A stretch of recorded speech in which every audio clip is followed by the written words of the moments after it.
دادا جی کیا میں اندر آ سکتا ہوں؟ حسین بیٹے آ جاؤ. السلام علیکم دادا جی. وعلیکم السلام ورحمۃ اللہ وبرکاتہ. حسین بیٹا دادا جی میں آپ کی ٹانگیں دبانے آیا ہوں، لیکن میں ساتھ ساتھ کہانی بھی سنوں گا. حسین بچے، میں آج آپ کو ایک سبق آموز کہانی سناتا ہوں، لیکن غور سے سننا، کیونکہ آخر میں آپ سے سوال بھی پوچھوں گا. ٹھیک ہے دادا جی، میں بہت غور سے سنوں گا. کسی جنگل میں 3 بیل رہا کرتے تھے. وہ تینوں آپس میں گہرے دوست تھے، ایک دوسرے کا بہت خیال رکھتے تھے اور جنگل میں جہاں بھی جاتے تھے ایک ساتھ جاتے تھے. ان کی آپس میں گہری دوستی کی وجہ سے سب جانور ان سے ڈرتے تھے. اسی جنگل میں ایک شیر بھی رہتا تھا. وہ اپنی بھوک مٹانے کے لیے آئے روز کمزور جانوروں کا شکار کرتا تھا. شیر جب کبھی بھی ان موٹے تازے بیلوں کو دیکھتا تو اس کے منہ میں پانی بھر آتا. اس نے کئی مرتبہ ان بیلوں کا شکار کرنا چاہا لیکن ناکام رہا. اسے اچھی طرح اندازہ ہو گیا کہ تینوں بیلوں کا آپس میں بے حد اتفاق ہے، اور جب تک ان میں یہ اتفاق قائم ہے ان کا شکار کرنا میرے بس کی بات نہیں. حسین بچے، شیر نے سوچا کہ لومڑی ایک نہایت چلاک جانور ہے، وہ ضرور ان بیلوں کا شکار کرنے میں میری مدد کر سکتی ہے. یہ سوچ کر شیر لومڑی کے پاس جا پہنچا اور لومڑی کو ساری بات بتائی.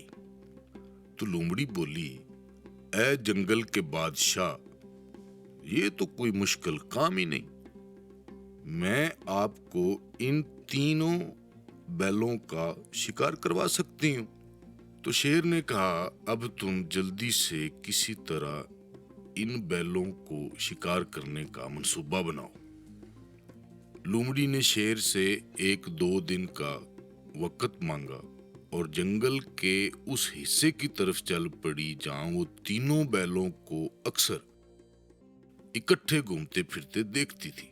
تھوڑی دیر میں وہ بیلوں کے پاس پہنچ گئی. لومڑی نے انہیں چرتے دیکھ کر ایک ترکیب سوچی اور پھر وہ کچھ فاصلے پر کھڑے تنہا بیل کے پاس پہنچ گئی اور اسے کہنے لگی. وہ بہت چلاکی سے کہنے لگی کہ میں نے محسوس کیا ہے تمہارے دونوں ساتھی بہت بزدل اور کمزور ہیں. وہ تمہارے ساتھ بالکل بھی مخلص نہیں ہے. جب بھی شیر تم تینوں پر حملہ کرتا ہے تو وہ تمہیں اس سے مقابلہ کرنے کے لیے آگے کر دیتے ہیں. وہ چاہتے ہیں کہ شیر تمہیں کھا جائے. بیل لومڑی کی باتوں میں آ گیا اور اپنے ساتھیوں کو برا بھلا کہنے لگا. لومڑی نے جب دیکھا کہ اس کی چلاکی کام کر گئی ہے تو وہ بہت خوش ہوئی. اب وہ باری باری باقی دونوں بیلوں کے پاس گئی اور انہیں بھی اسی قسم کی جھوٹی باتیں سنا کر ایک دوسرے کے خلاف کر دیا. یوں کچھ ہی دنوں میں تینوں دوستوں میں پھوٹ پڑ گئی. جب لومڑی کو یہ یقین ہو گیا کہ اس کی چال کامیاب ہو گئی ہے تو وہ شیر کے پاس گئی اور کہنے لگی، بادشاہ سلامت، میں نے ان تینوں کا اتحاد توڑ دیا ہے. اب آپ ان کا شکار آسانی سے کر سکتے ہیں کیونکہ اب وہ ایک ساتھ نہیں.